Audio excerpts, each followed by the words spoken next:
Tal? Muy buenos días. Bienvenidos al 19º Congreso Nacional de Cardiología y primer Congreso Nacional de Enfermería Cardiovascular virtual en este año 2020.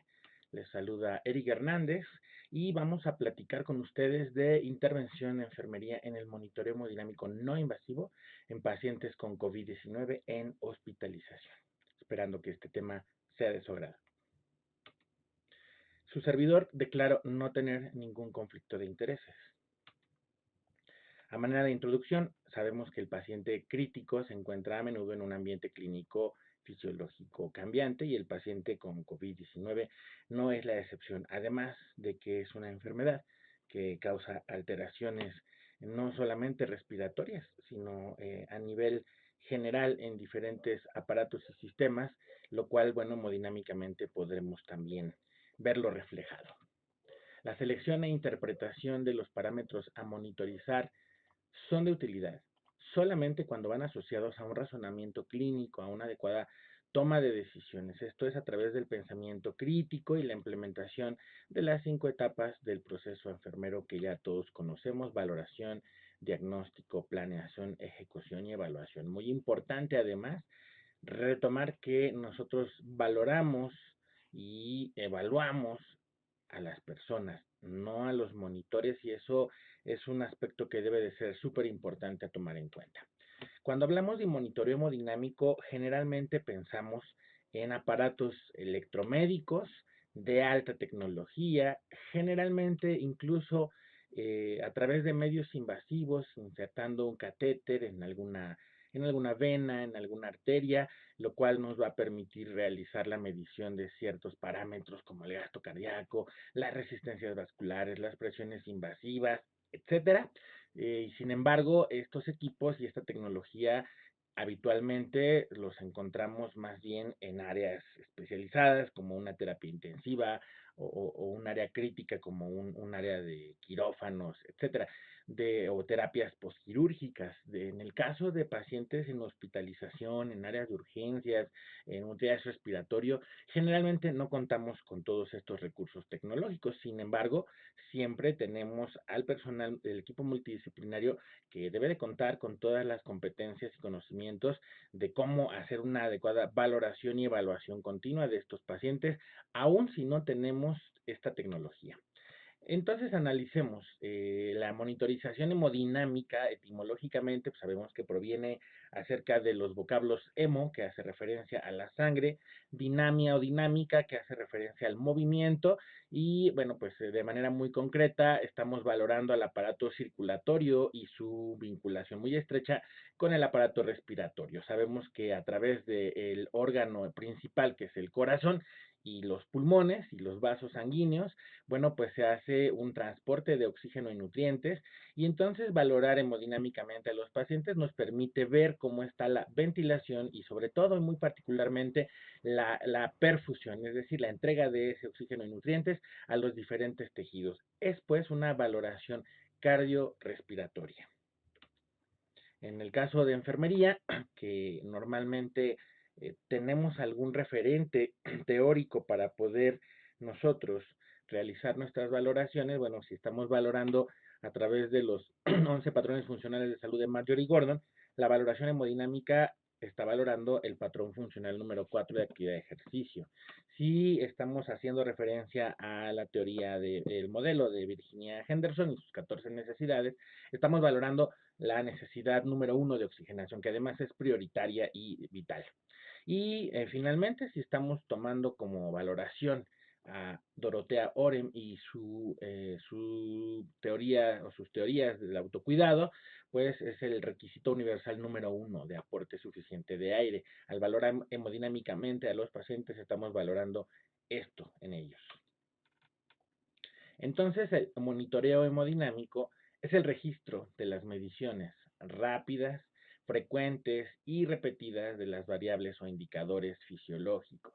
Y cuando contamos con algún recurso electromédico, es maravilloso. Sin embargo, estas mediciones y estas variables no dependen precisamente de la alta tecnología, sino más bien de la valoración clínica, de la exploración física, a través de la experiencia y del ojo clínico de las personas, el profesional de la salud. Es muy importante, no necesariamente, digo, cuando contamos con esos recursos es excelente, pero cuando no es así, pues finalmente existen también parámetros que nos permiten valorar el estado del paciente. Lo inverso también, la tecnología muy alta no es útil cuando el personal no cuenta con las competencias para su adecuada interpretación y uso. Entonces, la tecnología no necesariamente, pues tenemos que depender de ella, ¿verdad?, para poder realizar una atención adecuada de nuestros pacientes, y es mucho más importante justamente poder realizar una adecuada observación. Los propósitos de la monitorización hemodinámica son alertar, tener un diagnóstico continuo, poder determinar un pronóstico y una guía terapéutica, es decir, tomar decisiones. ¿Cuáles son estas variables hemodinámicas o indicadores hemodinámicos no invasivos? ¿Qué es lo que el día de hoy nos compete? Principalmente la frecuencia cardíaca, el ritmo cardíaco, y que de ello depende mucho de manera también muy directa otras cuestiones como el gasto cardíaco, el índice cardíaco y demás. La frecuencia respiratoria y el patrón respiratorio, no nada más es el número de respiraciones por minuto, sino cómo se están dando, la amplitud, los movimientos torácicos, etcétera. La tensión arterial y derivado de ella la presión arterial media y la presión del pulso, la temperatura y el volumen urinario, es decir, los signos vitales y algunos otros aspectos clínicos relacionados son estas variables o indicadores hemodinámicos no invasivos. Basta aquí también agregar, no está mencionado, pero debemos igual retomarlo, la saturación de oxígeno es otro de los parámetros, y asociado a la valoración del estado de conciencia del paciente nos pueden dar una idea y indicadores sumamente importantes de ese estado hemodinámico. Y además, para ellos no requerimos necesariamente, cuando contamos con él, bueno, pues utilizar un monitor, pero cuando no es así, únicamente a través de la exploración física y la adecuada interpretación a través del pensamiento crítico de estos parámetros, se pueden y se deben tomar las decisiones adecuadas para poder darle un buen tratamiento a los pacientes. Para ello, bueno, al ser profesionales de la enfermería, es importante también retomar que la taxonomía NOC del Nursing Outcomes Classification, la clasificación de resultados de enfermería, incluye un resultado que se denomina signos vitales, con el código 0802, y que está definido como el grado en el que la temperatura, el pulso, la respiración y la presión sanguínea están dentro del rango normal. Aquí están dentro de los mismos indicadores, aquí también son referidos como indicadores, los mismos parámetros hemodinámicos que ya hemos mencionado. Y además, la taxonomía NOC conocida, pues nos permite a través de las escalas tipo Likert, que van de 1 a 5, establecer lo que conocemos como una puntuación diana. Y la puntuación diana lo que hace es incluir una valoración y además el estado esperado de nuestros pacientes. Nos permite medir cómo se encuentra el estado actual hemodinámico del paciente en este caso, y a dónde lo queremos cambiar o cómo lo queremos modificar dependiendo del estado del paciente. Entonces, no es lo mismo decir que el paciente nada más tiene una frecuencia cardíaca alterada, sino qué tan alterada está. Y eso incluye entonces que el personal de enfermería conozca también los valores, los rangos normales, que además varían para la edad. Este resultado NOC se encuentra en el dominio salud fisiológica y en la clase regulación metabólica, incluido en la taxonomía NOC desde la primera edición, y ha sido revisado en el año 2004 y 2008. Y a través de este resultado esperado podemos tener una herramienta para la medición e interpretación, sobre todo para la interpretación de los signos vitales, ¿verdad? Con ello podremos definir a través de nuestra observación si nuestro paciente tiene alguno de estos indicadores con la desviación, que puede ser desde desviación grave del rango normal, sustancial, moderada, leve, o si no la hay cuando es así. Y es importante que el personal de enfermería conozca estas herramientas de lenguaje estandarizado.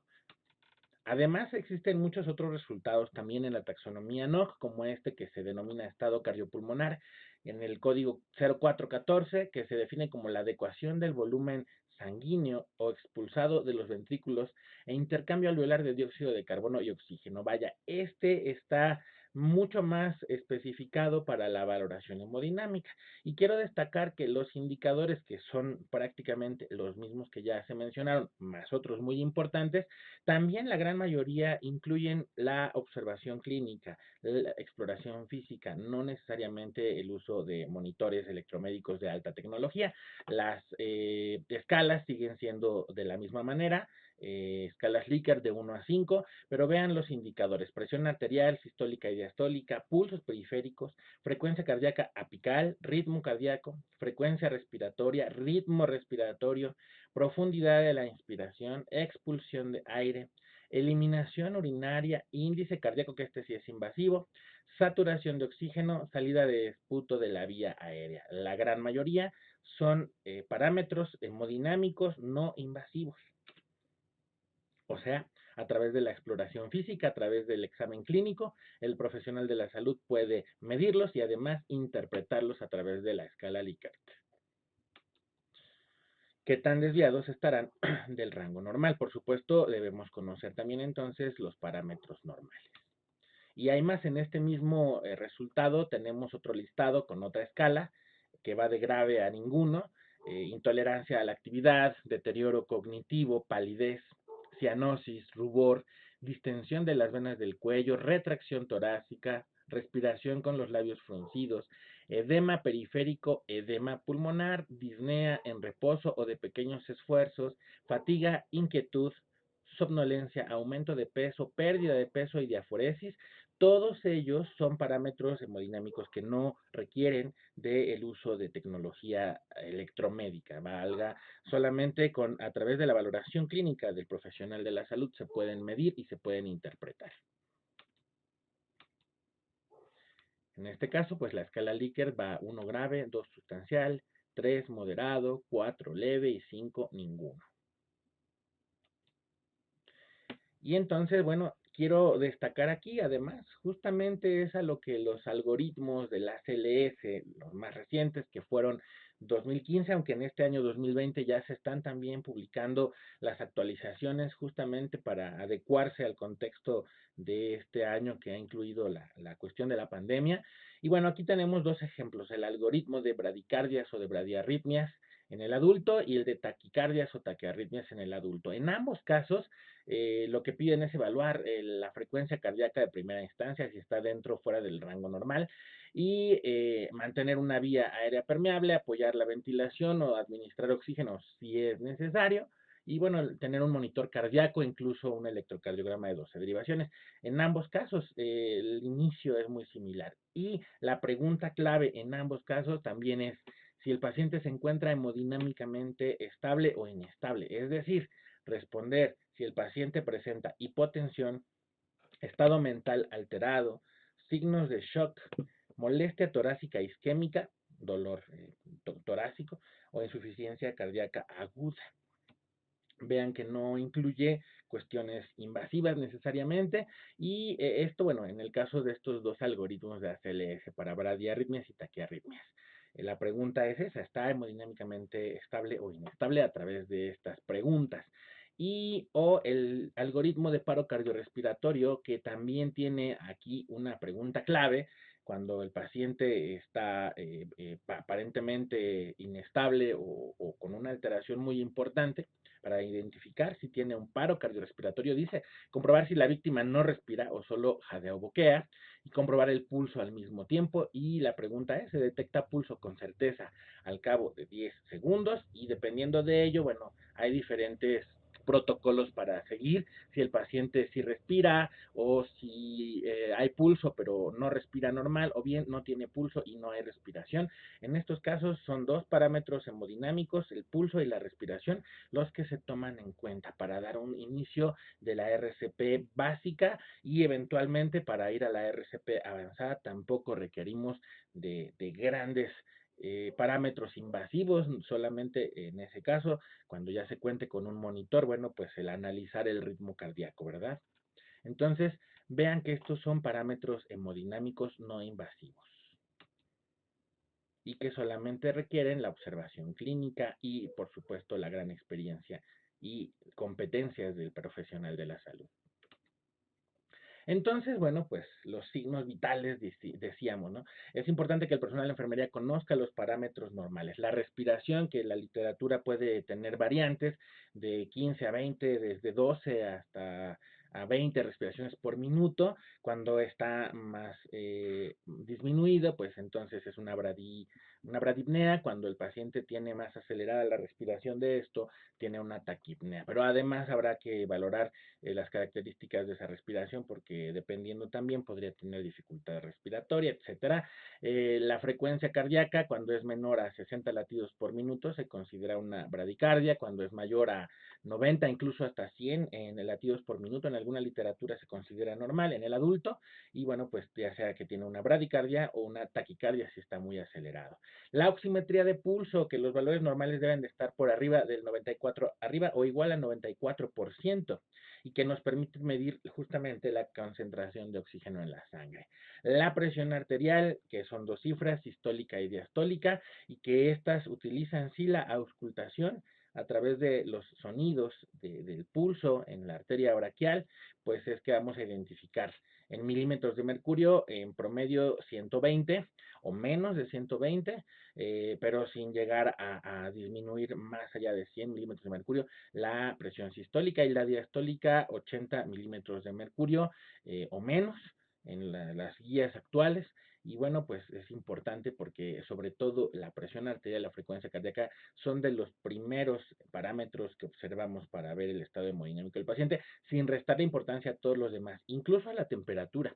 De hecho, la temperatura, aunque generalmente la asociamos a procesos infecciosos, cuyos valores normales van de 36 grados centígrados a 37.5, si hay menos que eso es una hipotermia, o si tiene más, pues tiene una hipertermia, una fiebre o febrícula, dependiendo de qué tan alterada se encuentre. Y el asunto es que la temperatura corporal está vinculada por completo con la tasa metabólica, y esto incluye que si el paciente tiene una hipertermia, esto puede aumentar la demanda de oxígeno de todo el cuerpo, incluyendo la demanda de oxígeno del corazón, y entonces puede causar taquicardia, puede causar hipotensión arterial y problemas respiratorios también. La temperatura es otro parámetro hemodinámico muy importante que además altera a los otros parámetros cuando se presenta alterada. Y bueno, pues la enfermera deberá interpretar, no nada más medirlos, no solamente son números a registrar en una hoja, en una gráfica, sino también es importante saber qué tan alterado está y en base a ello tomar decisiones.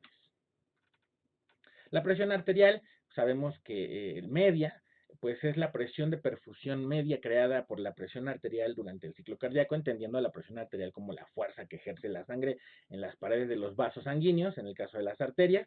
Y bueno, la presión arterial media es muy importante porque es la verdadera presión con la que se irrigan los tejidos, y después la presión de perfusión tisular tiene una fórmula, es igual a la presión sistólica menos la presión diastólica, es decir, la presión del pulso, esto es la presión sistólica menos la diastólica, dividida entre 3, sumando la presión diastólica, y su valor normal va de 70 a 100 milímetros de mercurio. Es muy importante también calcular la presión arterial media porque es el parámetro hemodinámico por excelencia promedio de nuestros pacientes y que nos permite ver justamente la perfusión, la adecuada perfusión de los tejidos.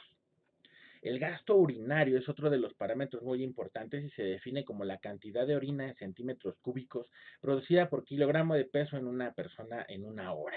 Lo normal es que vaya de 0.5 a 1 mililitro por kilogramo de peso por hora. Cuando hay menos, se considera una oliguria de 0.4 a 0.3 mililitros por kilogramo por hora.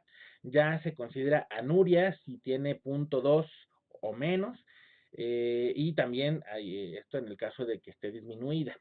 Y hay poliuria cuando hay más de 3 mililitros por kilogramo de peso por hora. La fórmula es el volumen de orina en centímetros cúbicos o mililitros dividido entre el tiempo en horas por el peso del paciente.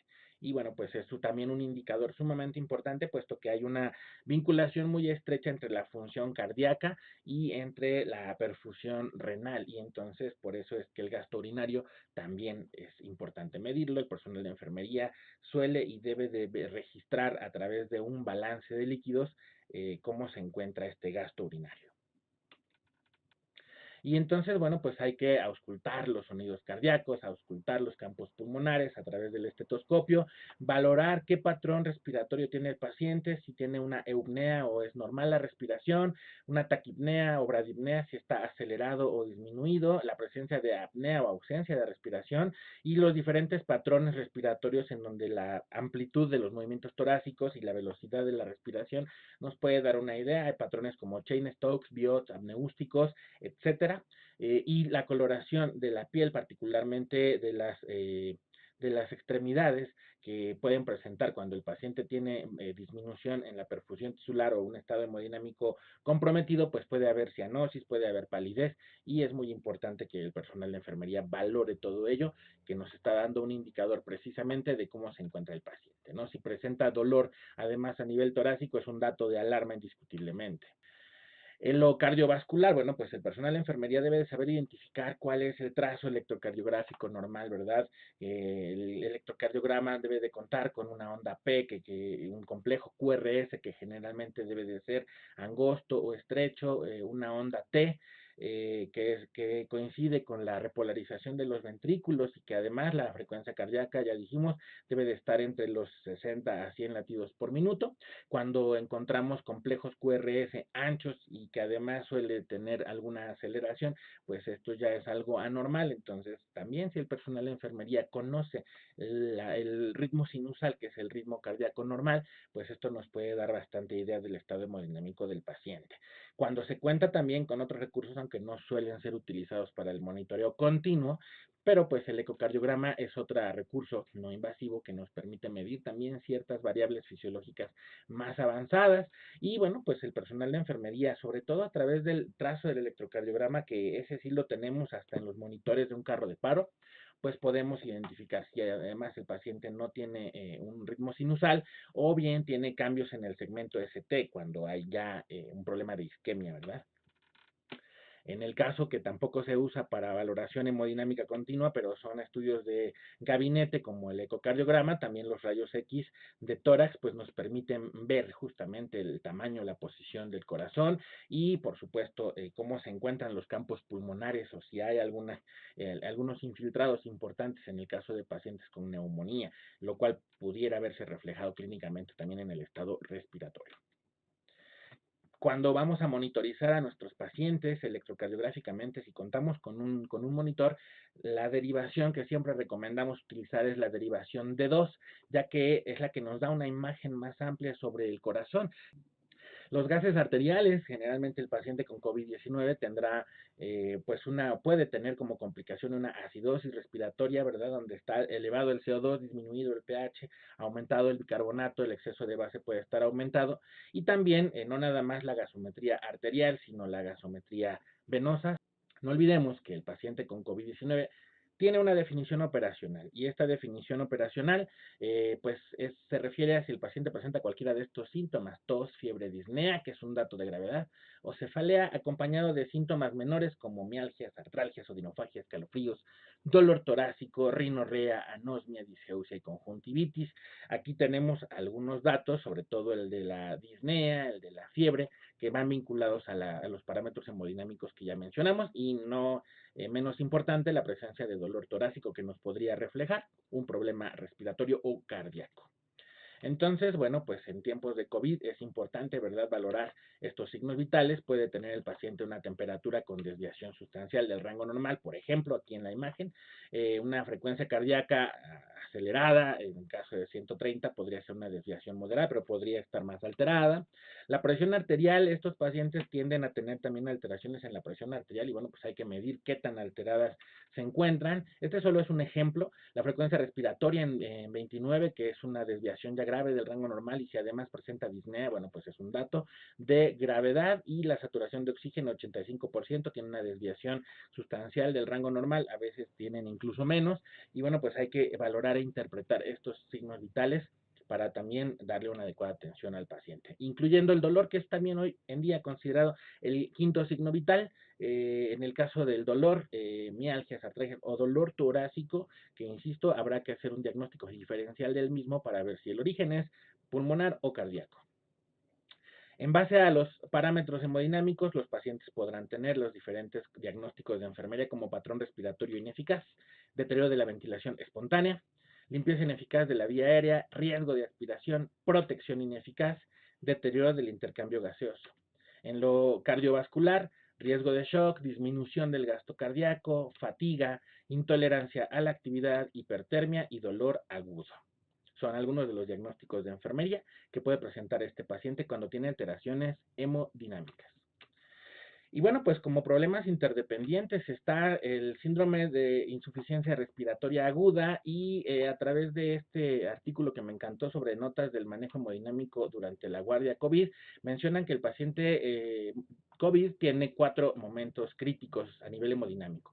Un momento de vasoconstricción pulmonar o hipóxica, que se expresa en hipertensión pulmonar o disfunción del ventrículo derecho. Cuando hay tormenta de citoquinas, el paciente puede estar en un estado de sepsis, presenta fiebre, vasodilatación, depresión miocárdica. Puede tener eventos tromboembólicos como una tromboembolia pulmonar y puede haber choque cardiogénico, también derivado de una miocarditis fulminante viral. Y bueno, pues también existen otras escalas como esta que es la Quick Sequential Organ Failure Assessment, la SOFA pero rápida, y que toma en cuenta parámetros como la frecuencia respiratoria mayor o igual a 22, estado mental alterado, sería un puntaje de 1, va sumando, la presión arterial sistólica en menos de 100, si el paciente tiene menos de 2 puntos su riesgo es bajo, pero si tiene igual o más de 2, el riesgo es alto. Hoy en día, vean, son parámetros hemodinámicos que ya hemos mencionado y a través de estas escalas validadas podemos ver el pronóstico de nuestros pacientes.